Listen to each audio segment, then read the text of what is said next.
The research chamber was quiet except for the soft hum of environmental controls, maintaining the delicate balance of atmospheres on either side of the transparent partition. Ethan Cross sat at his workstation, datapad propped against a stack of linguistic analysis texts, stylus moving idly across the screen as he tried to decode another layer of Velari grammatical structure. After 6 weeks on Station Kepler-7, he was beginning to suspect that Velari language was less about grammar rules and more about musical intuition, which was unfortunate because Ethan couldn't carry a tune to save his life. Through the partition, Lissa sat in meditation posture on the floor of her chamber. Her eyes were closed, her breathing slow and rhythmic, her luminescence pulsing gently in a way that Ethan had learned meant deep concentration. The Velari all had that quality, skin that glowed faintly in dim light, brighter when they experienced strong emotions or engaged in whatever meditative practice Lissa performed daily. Ethan had asked about it once. Lissa had given him an answer that the translator struggled with, something about mental centering and conscious awareness, and he'd nodded like he understood while privately thinking it sounded like space-age yoga. He liked watching her meditate. That was probably creepy to admit, even in the privacy of his own head, but there was something peaceful about it. The way her luminescence shifted through subtle gradations of blue and silver, the way her long tapered ears relaxed from their usual alertness, the way she seemed completely at ease in a way he rarely saw during their formal linguistic sessions. Ethan's mind wandered as he worked. 6 weeks alone on a remote research station with minimal human contact would do that, make your thoughts circle and spiral like water down a drain. He thought about home, about whether his sister had remembered his birthday, about the terrible coffee the station synthesizers produced. He thought about the linguistic puzzle in front of him, about whether he was even qualified for this assignment, or if he'd just been the only xenolinguist desperate enough to take a posting this far from civilization. He thought about Lissa, about how patient she'd been with his clumsy pronunciation, how her laughter sounded like wind chimes, how the glow of her skin was probably the most beautiful thing he'd seen in months.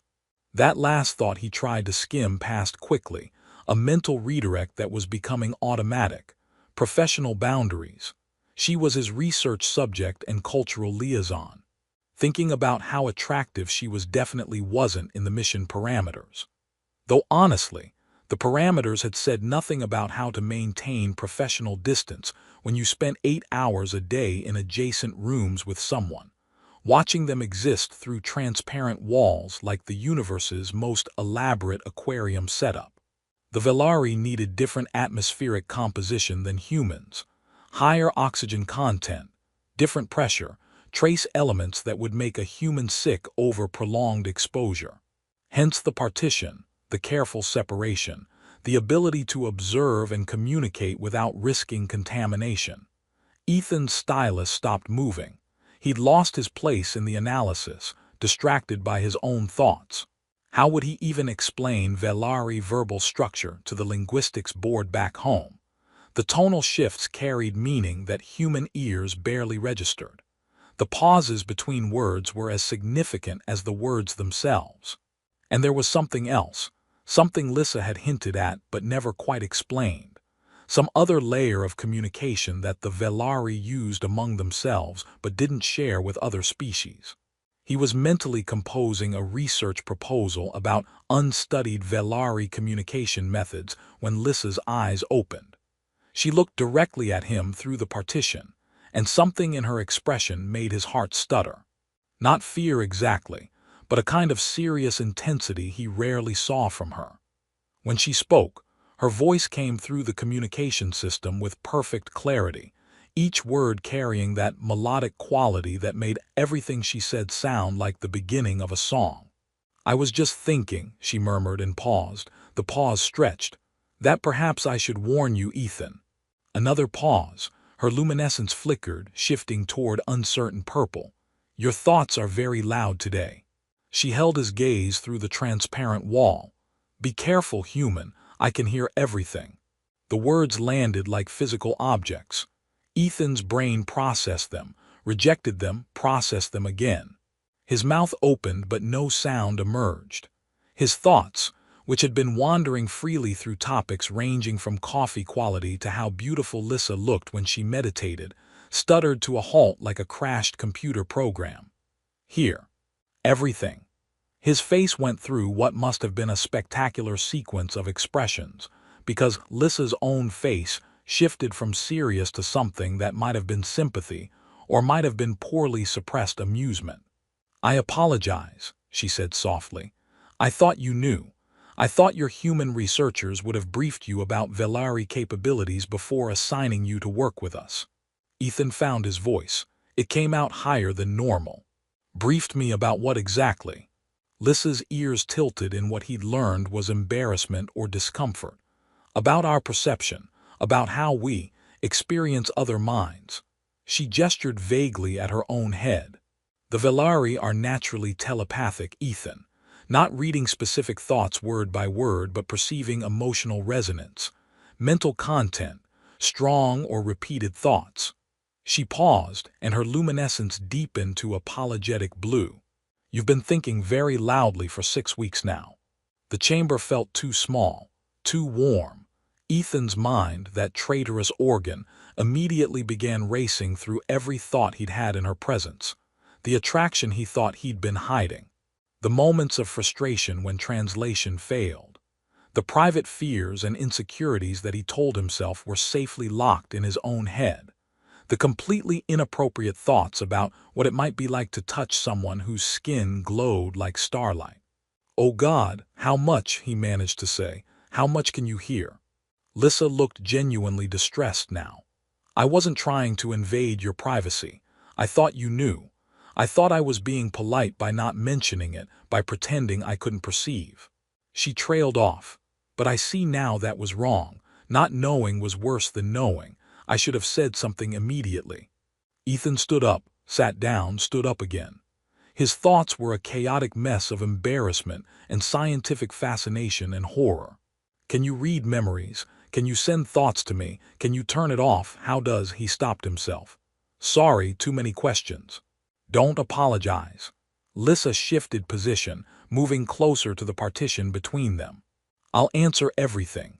Memories not without active participation. You'd have to deliberately share them. Sending thoughts, yes, theoretically, but it requires physical contact and mutual willingness. Turning it off." She made a gesture that might have been a shrug. "Not any more than you can stop hearing sounds. I can try to tune it out, but strong thoughts come through regardless. Human thoughts especially." "Why especially human thoughts?" "Because you don't shield." Lissa's ears expressed something complex. Most sapient species develop natural mental barriers. It's evolutionary protection against predators or competitors who might have perception abilities. But humans. She tilted her head. Humans broadcast constantly. Vivid, loud, unguarded. Your thoughts are like.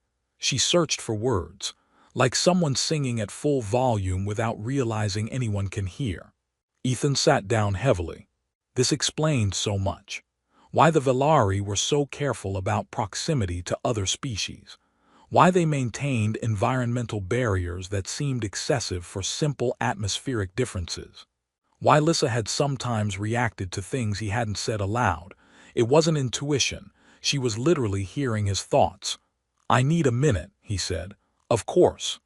Lissa moved back to her meditation spot, giving him space. But her luminescence remained that apologetic blue, and her expression was troubled. Ethan tried to organize his thoughts, which of course was impossible because trying to organize thoughts about someone hearing your thoughts just created recursive loops of self-consciousness. He was thinking about how embarrassing it was that she'd heard him think she was beautiful, which meant she was currently hearing him think about how embarrassing it was, which was even more embarrassing, which she was also hearing, and "Ethan." Lissa's voice was gentle. "Breathe. You're creating a feedback loop. Can you hear me doing that?" "Yes, and it's not unusual. Most humans do it when they first learn about perception. It settles down." "How long have you been hearing me?" Since the beginning. Yes, she looked miserable. I'm sorry, I truly thought you knew. Ethan took a deep breath, released it. Scientific curiosity was beginning to override embarrassment, not by much, but enough to function. What exactly do you hear? Is it like hearing someone speak? Not quite. Lissa seemed to relax slightly, grateful for the technical question. It's more like feeling the shape of thoughts. Emotions come through clearly. I know when you're frustrated or excited or. She paused, or experiencing attraction. Repeated thoughts are louder topics you return to frequently. Strong opinions, fears, hopes. She met his eyes. And I hear when you think at me specifically. Those thoughts are clearest of all. Ethan's face heated. How many times had he mentally addressed her? Rehearsing conversations, imagining explanations, thinking things he'd never say aloud because professional boundaries existed for reasons. Most of what I hear is harmless, Lissa continued quickly. Your scientific curiosity, your homesickness, your genuine interest in my culture. I don't judge normal human thoughts, Ethan. Everyone has private mental lives. I just happen to be able to perceive yours. But you heard. He couldn't finish the sentence. Yes, Lissa said softly. Her luminescence shifted toward warm amber. I heard your attraction, your appreciation of my appearance, your thoughts about connection. She paused. I heard them because I was paying attention, because her ears tilted in obvious vulnerability, because I wanted to know if you felt the same. The admission hung in the air between them. Through the partition, their eyes met, and Ethan felt the weight of everything unspoken, or rather, everything thought but not voiced. This is complicated, he said finally. Yes, Lissa agreed. Very complicated. But also. Ethan took a breath, deliberately shaped a thought and held it clearly in his mind. Thank you for telling me. Thank you for being patient. I'm sorry I didn't know. I'll try to be more careful. Through the partition, Lissa's luminescence brightened suddenly, shifting through surprised silver to pleased gold. I heard that, she said, and her voice carried warmth he'd never heard before. That was deliberate thought, shaped thought. It's different from passive broadcasting. Is it better, worse? Different? Lissa stood and moved to the partition, placing her hand against the transparent surface. More intimate, perhaps, more honest. When you deliberately think at someone, you can't hide the feelings underneath the words. Ethan approached the partition from his side, mirroring her position. His hand lined up with hers, separated by the barrier that kept their atmospheres apart but apparently did nothing to prevent thoughts from bleeding through. 6 weeks, he said. You've been hearing me for 6 weeks and never said anything. I thought I was being polite. You were being kind, there's a difference. He smiled slightly, though you probably heard me think that. Yes. Lissa smiled back. I did. They stood like that, hands almost touching through the transparent wall, the space between them both infinitely vast and paper-thin. Ethan's mind was still racing, but the panic had faded into something else. Curiosity, wonder, and underneath it all, the thought he could no longer hide. Maybe this changes everything. Maybe this changes us. Through the partition, Lissa's luminescence blazed gold. I heard that too, she whispered.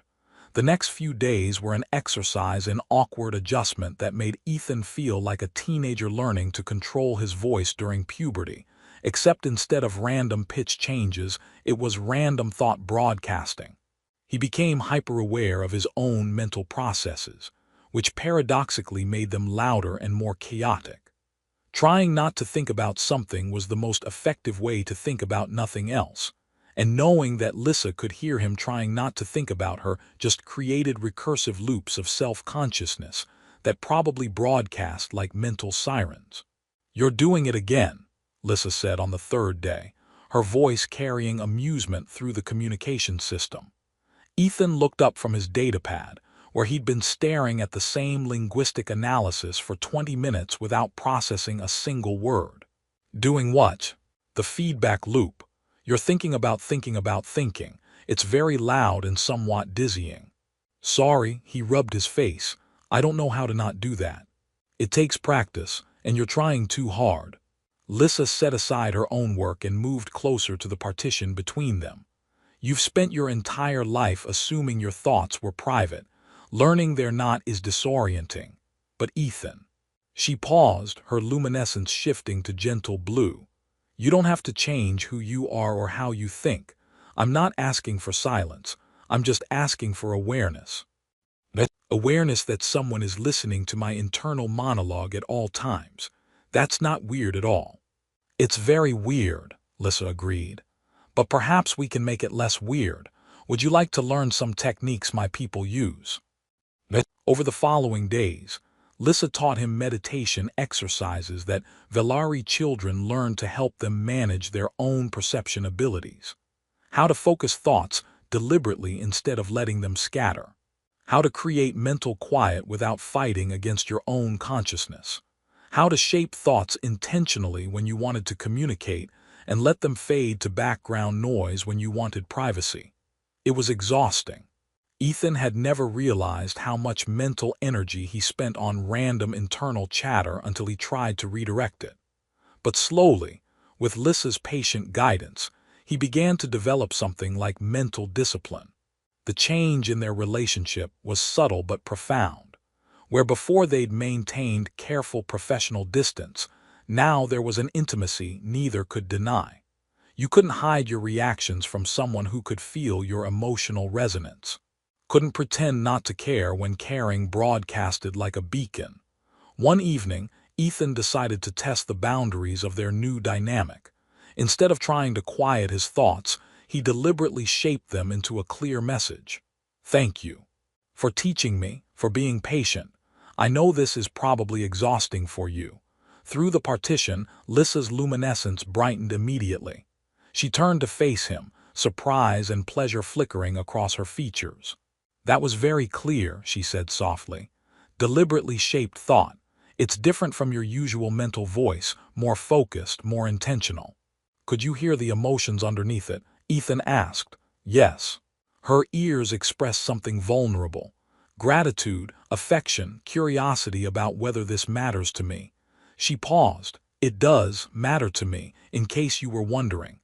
This became their new experiment. Ethan practiced thinking at her. Specific messages, questions, observations shaped with intention rather than scattered randomly. Sometimes he'd send her thoughts about their work, clarifications or questions that were easier to think than speak. Sometimes he'd share observations about the station or frustrations with equipment.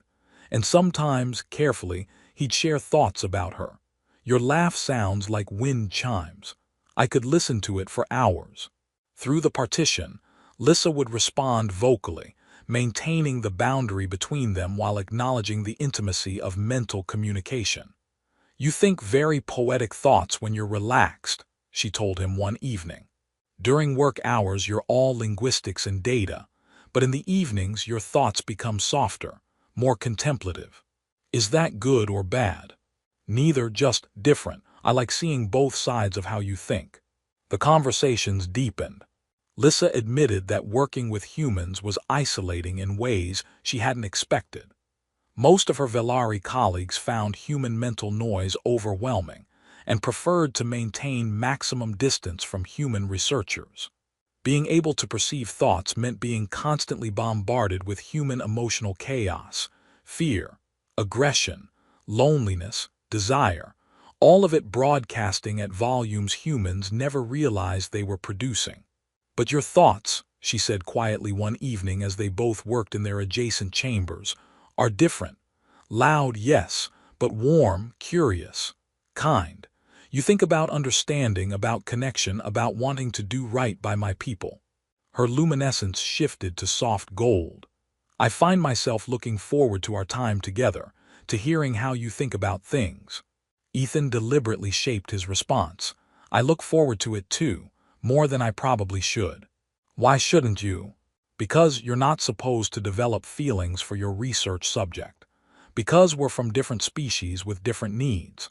Because this is complicated in about 17 different ways.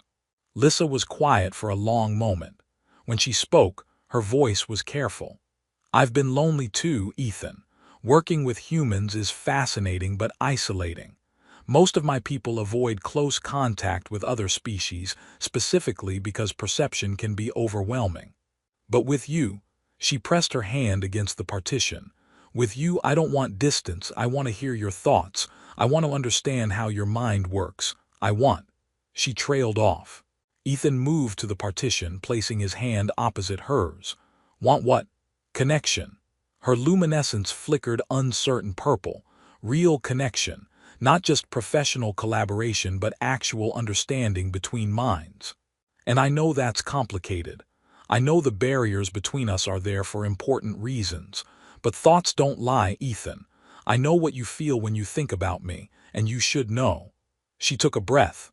You should know I feel the same. The admission hung between them, honest and vulnerable and impossible to take back. Ethan's thoughts were a tangle of emotion. Joy, fear, hope, confusion, and he knew Lissa heard all of it. This is really complicated, he said aloud. Yes, Lissa smiled slightly, but perhaps worth the complication. Before Ethan could respond, his datapad chimed with an incoming message. Station command. Assignment updates.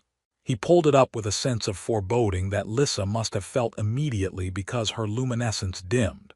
The message was brief. Station Kepler 7 downsizing. Research priorities shifting. Your assignment concludes in 2 weeks. Transport arrangements to follow. Ethan read it 3 times, hoping the words would change. They didn't. 2 weeks. He had 2 weeks before being shipped back to human space, back to a posting closer to civilization where he wouldn't spend his days in isolated chambers with a telepathic alien who could hear his every thought. The loss hit him like a physical blow. How had this happened? How had 6 weeks of professional collaboration transformed into something he couldn't imagine leaving? Through the partition, Lissa made a sound like a caught breath. Her luminescence flickered through distressed patterns. I heard that, she said softly. Your reaction, the loss, the grief, I heard it all. I'm sorry. Don't apologize for how you feel. She pressed both hands against the partition now, her whole posture expressing urgency. Ethan, I need to ask you something. Will you trust me? Of course. Then I'm requesting permission to enter your chamber. Without environmental separation. I know it's against protocol, but I can file for emergency exception and I need, she stopped herself. I want you to understand what this has been like, really understand. And there's only one way to do that. Ethan's scientific training warred with caution. Removing the environmental barrier meant risking exposure to atmospheric differences that could make either of them sick. But it also meant proximity without obstacles, mental connection without walls. Yes, he said. Whatever you need permission for, yes. The authorization took 4 hours to process. Emergency exception for cultural exchange purposes. Limited duration. Medical monitoring required. By the time the partition's magnetic locks disengaged and the atmosphere began to equalize between chambers, Ethan's heart was pounding hard enough that he was certain Lissa could hear it, both physically and mentally.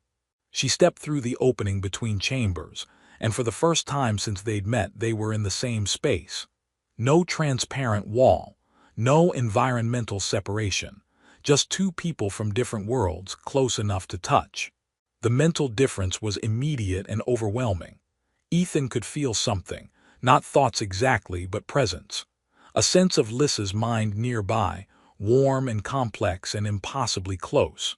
It was like the difference between hearing someone speak in another room versus having them whisper directly in your ear. Do you feel that? Lissa asked, her voice soft and her luminescence pulsing in sync with her words. Yes. What is it? Proximity. Without barriers, the mental connection is stronger, clearer. She took a step closer. And if I open myself fully, if I let you in the way you've been letting me in unknowingly for 6 weeks. She reached out slowly, giving him time to refuse. You'll be able to feel my thoughts too, not just hear them, feel them, the way I've been feeling yours. Ethan's hand met hers. Her skin was warm, smooth, and the luminescence brightened where they touched. Do you want to understand? Lissa asked quietly. Really understand what this has been like for me, what I hear when I listen to you. Ethan nodded, not trusting his voice. Lissa closed her eyes. Her luminescence intensified, pulsing in patterns Ethan had never seen. And then, connection, it wasn't like hearing. It wasn't like anything Ethan had experienced.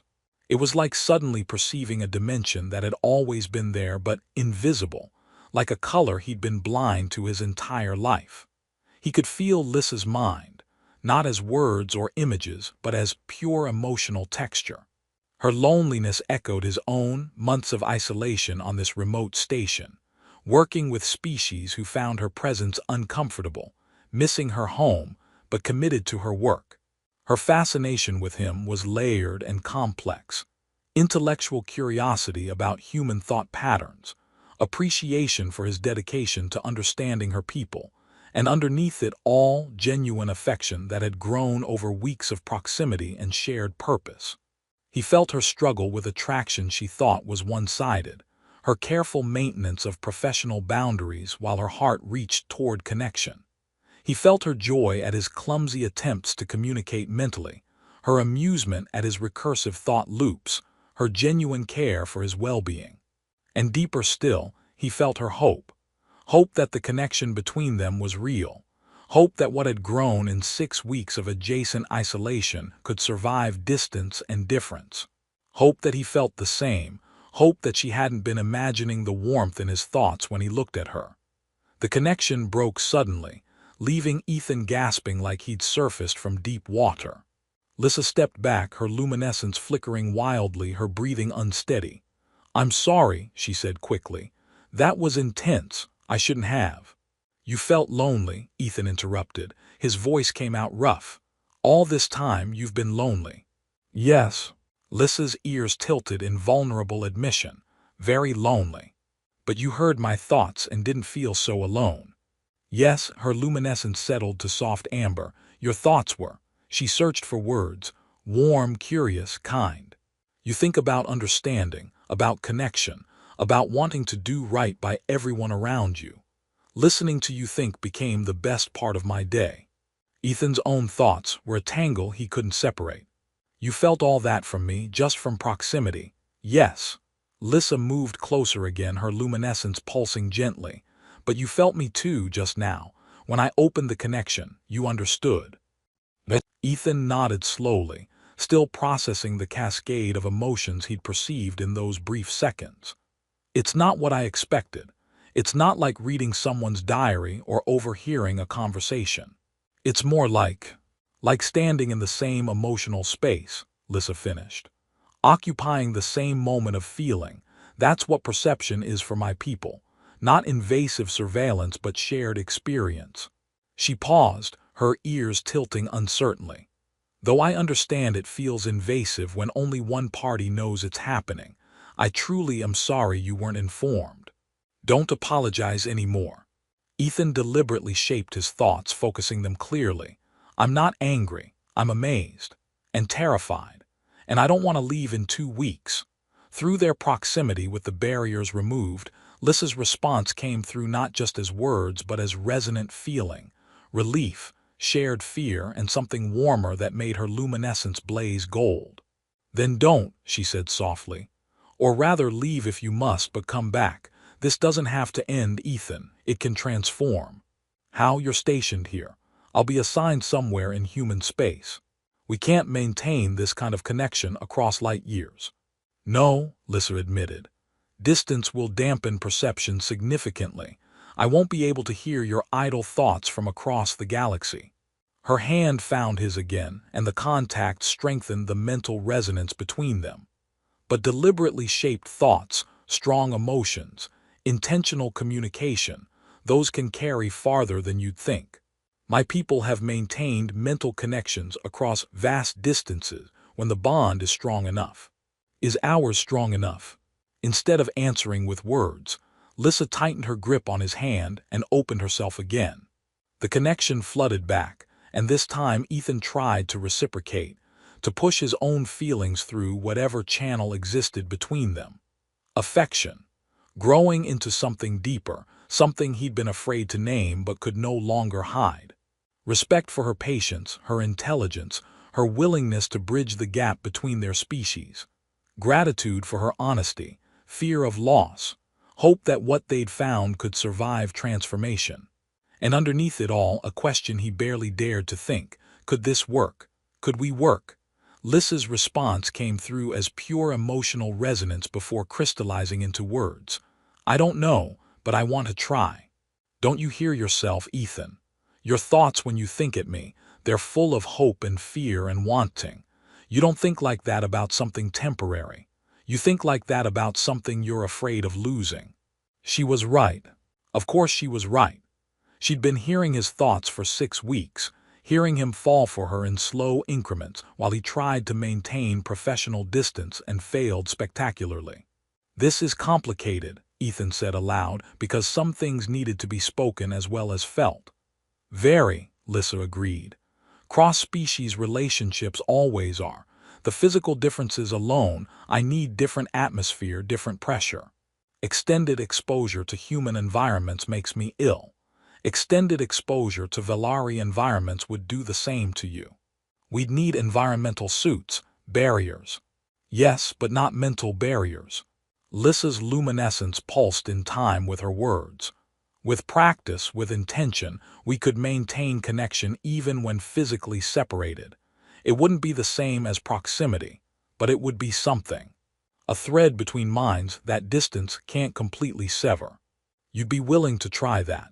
To maintain a connection with a human who broadcasts too loudly and thinks in chaotic spirals. Lissa's laugh was like music. Especially a human who does those things. You think I want quiet after 6 weeks of your mental voice. You think I want to go back to isolation after experiencing what connection feels like.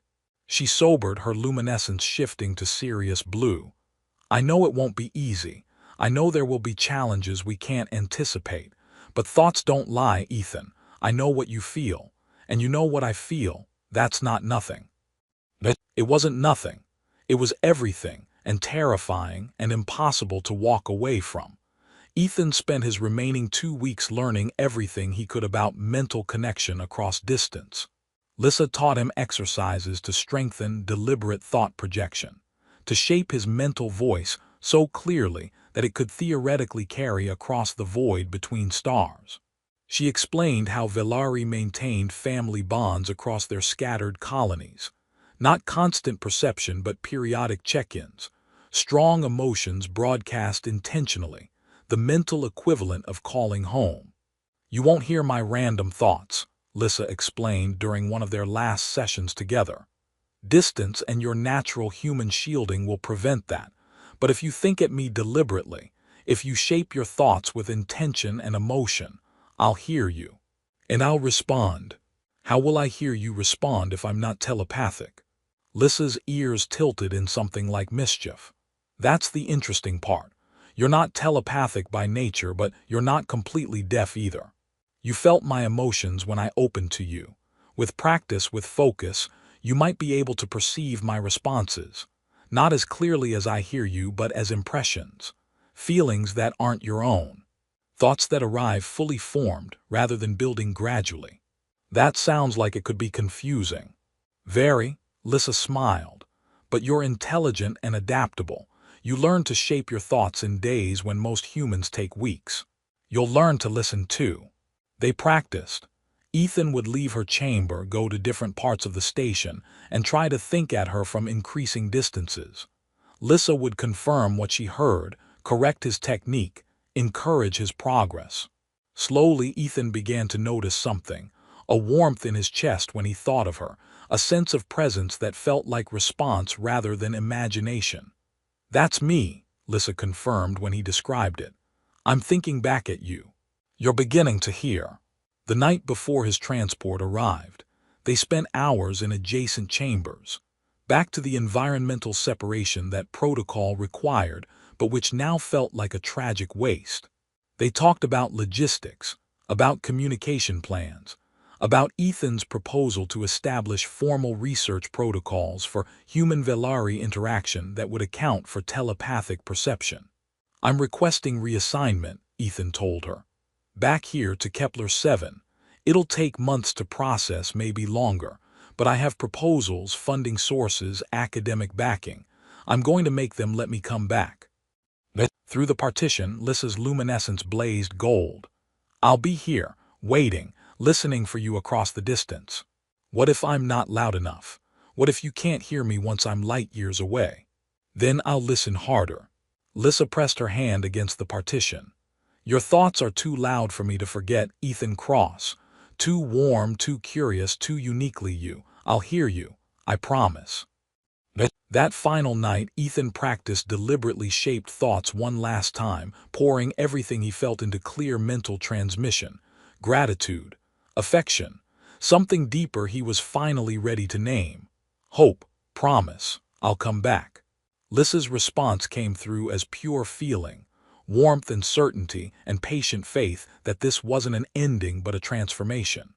When morning came and transport arrived, they stood on opposite sides of the partition one final time. Ethan placed his hand against the transparent barrier. Lissa mirrored him, her luminescence steady and bright. Be careful out there, human, she said softly, echoing her first warning but with completely different meaning now. Your thoughts are very loud. Anyone with perception will hear you coming. Good, Ethan responded. Let them hear. I want you to hear me most of all. I will, across distance, across time, I'll hear you. Ethan boarded the transport with a determination that felt like certainty. 6 months, the administrators told him. Minimum. That's how long reassignment requests took to process. 6 months before he could even hope to return. He didn't tell them he didn't plan to wait silently.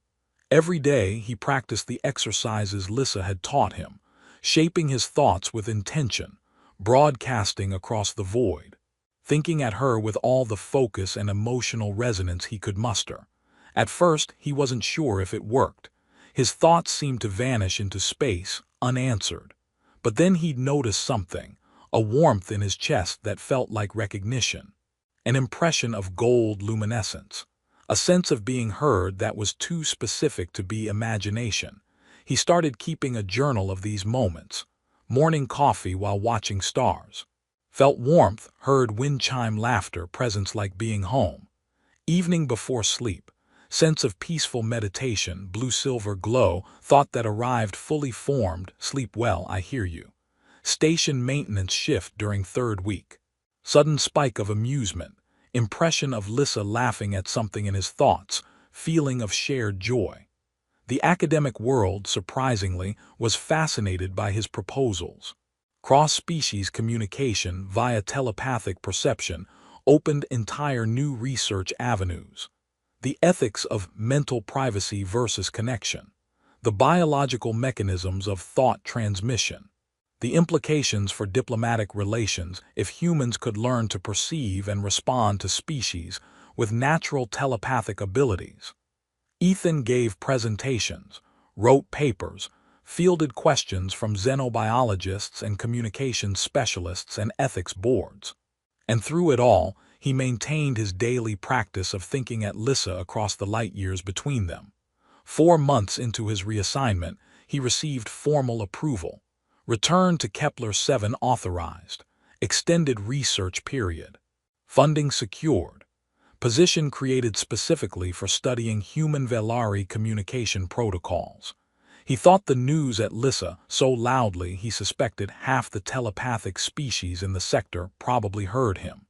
The response came through as a surge of joy so powerful it nearly knocked him over, gold luminescence blazing in his mind's eye, warmth flooding his chest, and a thought that arrived clear as spoken words. I heard you coming. Your thoughts get louder when you're happy. I could hear you from orbit. When Ethan's transport docked at Kepler-7 6 weeks later, Lissa was waiting at the arrival bay. She stood in her environmental suit, necessary for the station's common areas, but her luminescence shone through the transparent faceplate, bright with happiness. Welcome back, she said through the suit's communication system. You were very loud. I've been hearing you for days. Sorry for the noise, Ethan responded, but he was grinning. Never apologize. Lissa's luminescence pulsed in rhythm with her words. Your thoughts are my favorite sound in the universe. I missed hearing them clearly. They walked together toward the research wing, toward adjacent chambers that would once again separate their atmospheres while their minds remained connected. Ethan reached for her hand, suits and gloves between them, but the intention clear. The mental connection opened like a flower, proximity and practice combining to create resonance that distance had only dampened, never broken. Ethan felt Lissa's joy, her relief, her deep certainty that this strange connection between them was real and worth every complication. He shaped his thoughts carefully, deliberately. I'm here. I'm staying. Let them hear everything. Through the connection, through the touch of gloved hands and the warmth of minds that had learned to speak in something deeper than words, Lissa responded, I hear you. I've always heard you, and I'm never letting you go quiet again.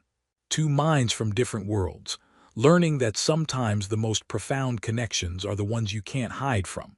Because thoughts don't lie, and love, whether spoken, felt, or broadcast across the stars, sounds the same in any language. Lissa's luminescence blazed gold, and Ethan's thoughts rang clear and true, and in the space between different atmospheres and different biologies, they found something that transcended both. Genuine understanding, honest connection, and the courage to be fully known by another mind. Be careful, human, Lissa had warned. I can hear everything. And Ethan, finally understanding